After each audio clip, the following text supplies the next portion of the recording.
नमस्कार विद्यार्थी मैत्रिणींनो, मी शिक्षक श्री कैलास भिडा परदेशी, महाराणी ताराबाई कन्या शाळा नंबर 175 या शैक्षणिक व्हिडिओमध्ये तुमचे स्वागत करीत आहे. आपण या अगोदर इयत्ता 5वीमध्ये गणितामध्ये प्रकरण 9पर्यंत अभ्यास पूर्ण केला आहे. आता पुढील प्रकरण पाहू. अगोदर 1 पैसे 2 पैसेसुद्धा चालत होते. आता तुम्हाला माहीत आहे की 1 रुपया म्हणजे 100 पैसे. तर 100 पैशाचा एक भाग म्हटला म्हणजे किती पैसे येणार बरं? तर 1 पैसा येणार. आणि 10वा भाग म्हटला तर 10 पैसे येणार.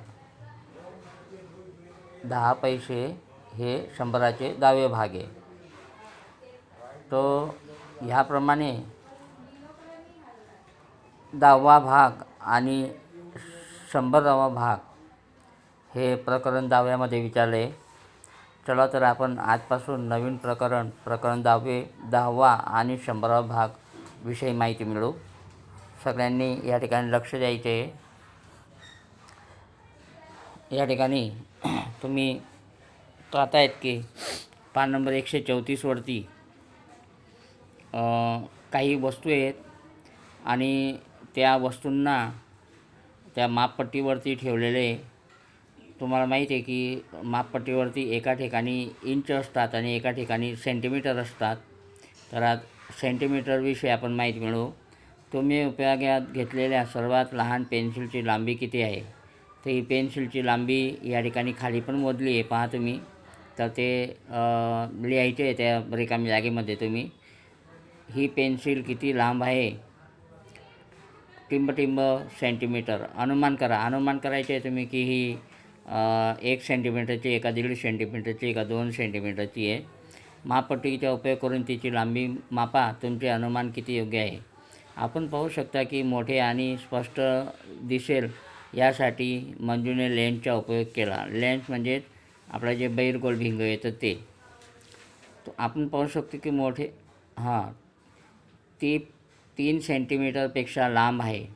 आता या ठिकाणी 3 सेंटीमीटर पेक्षा ती लहान आहे, मोठी आहे. आणि 3 सेंटीमीटर आणि पुढे एक मिमीचे ती रेषा असते. येथे 1 सेंटीमीटरचे 10 समान भाग आहेत. त्यामुळे भाग हा सेंटीमीटरचा 10वा भाग आहे. 1 सेंटीमीटरचा 10वा भागाला 1 मिलीमीटर म्हणजे मिमी असे म्हणतात.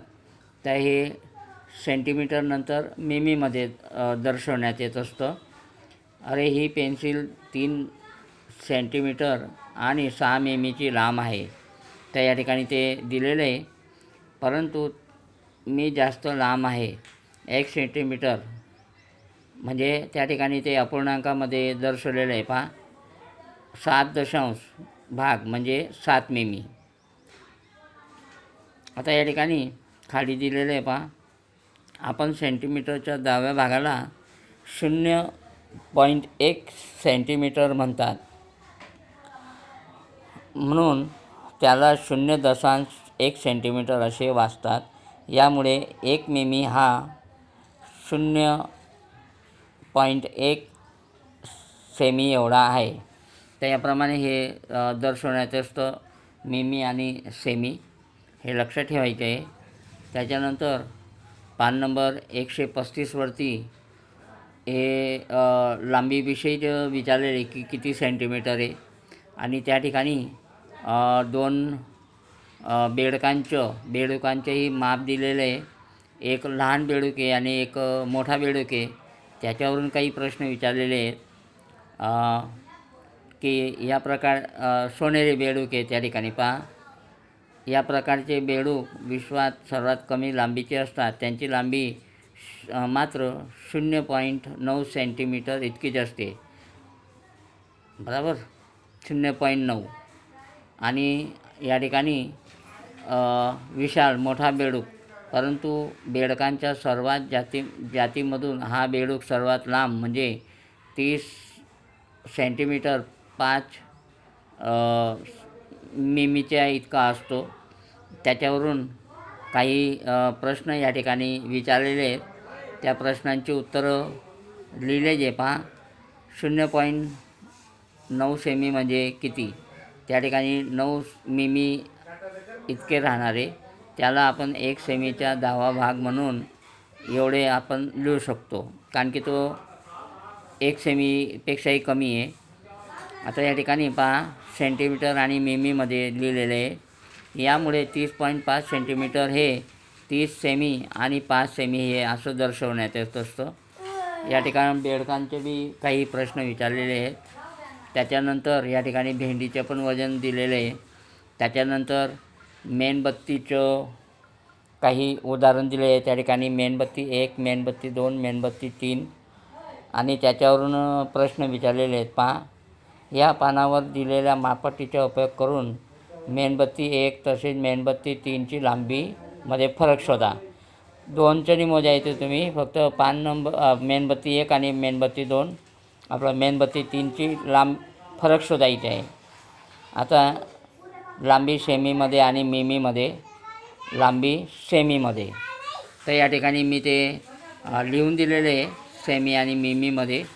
तुम्ही सुद्धा ते लिहायचे आहे की किती फरक आहे मेणबत्ती 1 आणि 2मध्ये. अंदाज लावा आणि रंग भरा. या ठिकाणी वेगवेगळ्या खाली काड्या दिलेल्या आहेत. पहा, अंदाज लावा आणि रंग भरा. सर्वप्रथम खाली दिलेल्या काड्यांना, हे काड्या आहेत सगळ्या वेगवेगळ्या, लहान मोठ्या काड्या आहेत. तर तुम्ही एक पट्टी घ्यायची आहे आणि त्याच्यामध्ये पाहिजे आहे की 1 सेमीपेक्षा लहान कोणकोणत्या काड्या आहेत, त्या सगळ्या काड्यांमध्ये लाल रंग भरायचा. मग पाहिजे काड्यांची लांबी 1 सेमी आणि 2 सेमीमध्ये असेल, म्हणजे 1 सेमीपेक्षा जास्त पाहिजे आणि 2 सेमीपेक्षा कमी पाहिजे. 1.5 पावणे 2 सेमीची असणार, तर त्याच्यामध्ये निळा रंग भरायचे आहे. त्याच्यानंतर काड्यांची लांबी 2 सेमी आणि 3 सेमीमध्ये, म्हणजे 2पेक्षा जास्त 3पेक्षा कमी, तर त्याला हिरवा रंग.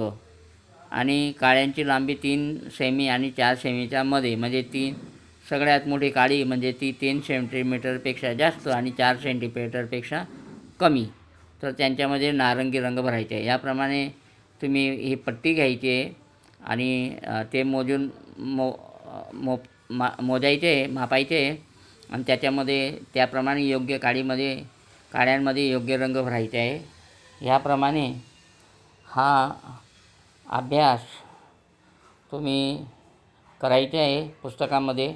आणि सेंटीमीटर आणि मिलीमीटर म्हणजे मिमी याच्यामधील फरक समजून घ्यायचे आहे, अभ्यास करायचा आहे. असतो.